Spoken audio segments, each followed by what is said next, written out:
कुरुक्षेत्र के समरांगण में चारों तरफ महाराज रक्त बहा है और चारों तरफ लाशें पड़ी हुई है। चील, कौवे, गिद्ध जाकर के जितना जितना मांस की आवश्यकता उतना उतना मांस नोच नोच करके खा रहे हैं। और उस सायंकालीन अवस्था में महाराज दुर्योधन पड़ा हुआ है। दुर्योधन की जब ये अवस्था थी तो उस समय उसका एक मित्र अश्वत्थामा रणभूमि में जाकर के पहुंचा और कहा, मित्र, बड़े दुख की बात है कि कौरव सारे मारे गए और तुम लोग सब युद्ध हार चुके हो, लेकिन आपने मेरी बात नहीं मानी। कभी द्रोणाचार्य को, कभी कृपाचार्य को, कभी जो है भीष्म पितामह को तुमने सेनापति बनाया। अगर मुझे एक दिन भी सेनापति बनाते तो सब के सब पांडवों का संहार कर देता। लेकिन कोई बात नहीं मित्र, मित्र ही मित्र के काम आता है। कोई बात नहीं, आप ये बताओ कि मैं अब तुम्हारे लिए क्या कर सकता हूं। दुर्योधन ने बोला, मित्र, अब करने को शेष क्या रह गया है, लेकिन दुख एक बात का है, हम युद्ध हार गए कोई बात नहीं, लेकिन दुख इस बात का है कि हम 100 थे और हम 100 के 100 मारे गए और पांडव केवल 5 थे, लेकिन पांचों में से वे एक भी नहीं मारा गया। इस बात का दुख है। पांचों में से अगर एक की भी मृत्यु हो जाती तो भी मैं चैन से मरता। आज मुझे मरने का दुख नहीं होता। अश्वत्थामा ने महाराज कहा कि मित्र, तुम एक पांडव की बात करते हो, तुम्हारा मित्र भी जीवित है। आप मुझे आदेश दो, आज मुझे सेनापति नियुक्त करो। आज ही जाकर के पांचों के पांचों पांडवों के सर धड़ से अलग कर दूंगा। मित्र ही मित्र के काम आता है विपत्ति में, चिंता मत करो। दुर्योधन कहने लगा, महाराज पांचों को छोड़ो, अगर एक की भी, मेरी जो शत्रुता है वो 4 पांडवों से नहीं, 5 जो पांडव भीम जी हैं जिन्होंने मेरी जांघों को तोड़ा है, उससे मेरी बहुत कट्टर शत्रुता बचपन से ही है। अगर तुम भीम को मार दो अकेले को तो मैं समझ लूंगा कि हमने ये युद्ध जीत लिया। और अश्वत्थामा ने महाराज प्रतिज्ञा करी और चल पड़ा अश्वत्थामा वहां से। महाराज क्या हुआ, जैसे चला अश्वत्थामा विचार कर रहा है मन में कि कैसे पांडवों को मारा जाए। विचार करते करते एक ध्यान आया कि पांडवों को युद्ध में जीत पाना तो असंभव है, मुश्किल है, लेकिन एक न्याय आता है दर्शन शास्त्र में, उस न्याय को कहते हैं काक उलूक न्याय। काक उलूक न्याय क्या होता है कि जो उल्लू होता है वो रात्रि में देख पाता है, दिन में नहीं, और जो कौवा होता है वो दिन में देख पाता है, रात्रि में नहीं। कौओं ने आक्रमण किया उल्लुओं के ऊपर दिन में और सारे उल्लुओं को मार दिया। एक उल्लू बेचारा बच गया और उस उल्लू ने क्या किया, रात्रि में गया और रात्रि में कौओं के झुंड के ऊपर आक्रमण किया और सब के सब कौए मार गिराए। ये विचार मन में आया महाराज। तो उसने सोचा दिन में तो नहीं मार सकता, लेकिन रात्रि में जाऊंगा, रात्रि में सोए होंगे पांडव, सोए हुए पांडवों को मारूंगा। आज विजयश्री की रात्रि थी तो ठाकुर जी ने, मेरे कान्हा ने पांडवों को बचाने के लिए क्या किया, पांडवों से कहा आज विजयश्री की रात्रि है, चलो गंगा तट पर चलते हैं, स्नान करके आते हैं गंगा में। और पांडवों का जो शिविर था, पांडवों के 5 पुत्र थे, वो पांडवों के समान ही बलशाली थे। शिविर में सैया लगी थी 5 पांडवों की, लेकिन 5 पांडव नहीं सोए आज उनके पुत्र जाकर के उनकी सैया के ऊपर सो गए। और चुपके से महाराज दुर्योधन अश्वत्थामा पहुंचा जाकर के रात्रि के अंधेरे में और 5 के 5 पांडवों के पुत्रों का संहार कर दिया, सर धड़ से अलग कर दी महाराज। सिर काटे और क्या किया, एक कपड़े में पोटली में 5 के 5 सिर बांधे और अश्वत्थामा चल पड़ा पोटली उठा करके दुर्योधन के पास। रात्रि का अंधेरा था और जाकर के पहुंचा जब वहां पर तो कहा, मित्र दुर्योधन, तुम एक पांडव की बात करते थे, आज 5 के सिर लेकर के आया हूं, देख लो।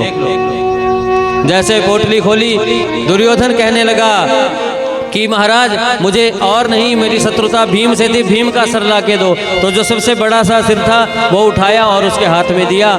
जैसे दुर्योधन ने उस बालक का सिर पकड़ा और ऐसे जोर से उसको दबाया तो उसके टुकड़े टुकड़े हो गए महाराज। पहले तो दुर्योधन बहुत प्रसन्न हुआ, लेकिन जैसे उस सिर के टुकड़े हुए तो बहुत ज्यादा दुख हुआ और कहने लगा, अरे पापी अश्वत्थामा, तूने तो बहुत बड़ा पाप कर दिया। ये सिर तो भीम का नहीं हो सकता, ये सिर भीम का नहीं है। जब ध्यान से देखा तो वो सब सिर जो है 500 पांडवों के पुत्रों के सिर थे। और चीत्कार करके दुर्योधन रोने लगा, अरे ओ पापी, तूने, मेरा इन बच्चों से कोई बैर नहीं था, ये हम सगे भाई हैं, हमारे भाइयों के बच्चे हमारे बच्चे, बच्चों से मेरा कोई द्वेष नहीं था, लेकिन तूने पापी इन बच्चों को मार करके हमारे कुल में कोई पानी देने वाला भी नहीं छोड़ा। दुर्योधन को श्राप था कि जिस समय तुझे एक साथ प्रसन्नता होगी और एक साथ दुख होगा, उस समय तेरी मृत्यु होगी। एक साथ प्रसन्नता हुआ और उसी समय दुर्योधन का प्राणांत हुआ। बोलिए वृंदावन बांके बिहारी लाल। अब अश्वत्थामा को जब लगा कि मुझसे बहुत बड़ी गलती हो गई, मैंने 5 पांडवों के पुत्रों को मारा। सुबह हुई, जैसे ही पांडव शिविर में लौटे, जैसे ही महाराज पांडव शिविर में लौटे, जैसे ही द्रौपदी ने देखा कि 5 के 5 पांडवों के सिर धड़ से कटे हुए हैं और 5 के 5 द्रौपदी के पुत्र मारे गए, आज चीत्कार करके रोने लगी महाराज द्रौपदी, हे विधाता, ऐसी क्या अपराध हो गया था कि मेरे वंश को ही नष्ट कर दिया। आज सब लोग रोने लगे महाराज चित्कार करके। और जैसे ही अर्जुन पहुंचे, अर्जुन को बहुत क्रोध आया। अर्जुन ने प्रतिज्ञा ली कि द्रौपदी तुम मत रो, जब तक उस आतताई अश्वत्थामा को मैं मार ना दूं तुम्हारे सामने ला करके, तब तक तुम्हें शोक स्नान नहीं करवाऊंगा। और भगवान ठाकुर जी को आदेश दिया, रथ निकालो, हे कृष्ण रथ निकालो। और रथ निकाल करके महाराज अर्जुन दौड़ा अश्वत्थामा के पीछे। जिस दिशा में अश्वत्थामा जा रहा था उस दिशा में जाकर पहुंचे तो सामने जब अश्वत्थामा ने देखा कि पीछे से अर्जुन और श्री कृष्ण आ रहे हैं, अब डर गया अश्वत्थामा। और अश्वत्थामा ने भय में ही महाराज अपना ब्रह्मास्त्र निकाला और अर्जुन की तरफ छोड़ दिया। जैसे ही अर्जुन ने देखा कि अश्वत्थामा ने ब्रह्मास्त्र छोड़ा है, और तो महाराज भगवान अर्जुन कहने लगे भगवान से, प्रभु अश्वत्थामा ने ब्रह्मास्त्र छोड़ दिया है। तो भगवान कहने लगे, ये पागल है, इसको ब्रह्मास्त्र चलाना तो आता है लेकिन इसको ब्रह्मास्त्र को रोकना नहीं आता है। इसलिए तुम अपना ब्रह्मास्त्र छोड़ो, और जब ब्रह्मास्त्र से ब्रह्मास्त्र टकराएगा तो दोनों ब्रह्मास्त्र शांत हो जाएंगे, एक हो जाएंगे। बोलिए वृंदावन बांके बिहारी लाल। ऐसा ही अर्जुन ने किया, ब्रह्मास्त्र छोड़ा महाराज।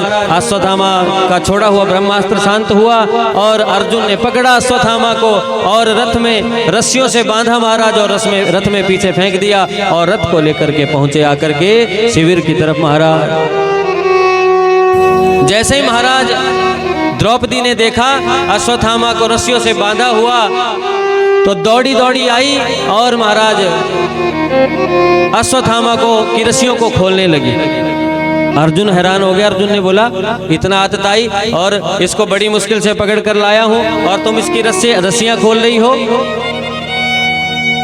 तो द्रौपदी कहने लगी कि हे स्वामी, मुझे इसके ऊपर तरस नहीं आ रहा है, मुझे इसकी माता के ऊपर तरस आ रहा है। भूल गए अपने गुरु द्रोणाचार्य के एहसानों को। गुरु द्रोणाचार्य ने अर्जुन जी आपको विश्व का सर्वश्रेष्ठ धनुर्धर बनाने के लिए कितनी कुर्बानियां दी है, कितना आपको ज्ञान दिया है। द्रोणाचार्य जी तो जा चुके हैं, महाभारत के युद्ध में मारे जा चुके हैं, लेकिन इसकी जो माता है अश्वत्थामा की, द्रोणाचार्य की पत्नी कृपी जो है, उसका तरस आ रहा है मुझे कि मेरे पास तो आप 5 पति देवता हो, उस बेचारी के पास तो कोई पति भी नहीं है, कोई भी नहीं है। अगर ये मारा जाएगा तो उस बेचारी अबला का क्या होगा। इसलिए मुच्यताम एषः ब्राह्मणो नितराम गुरु, ये आपके गुरु का पुत्र है और गुरु पुत्र और ब्राह्मण हमेशा अवध्य होता है।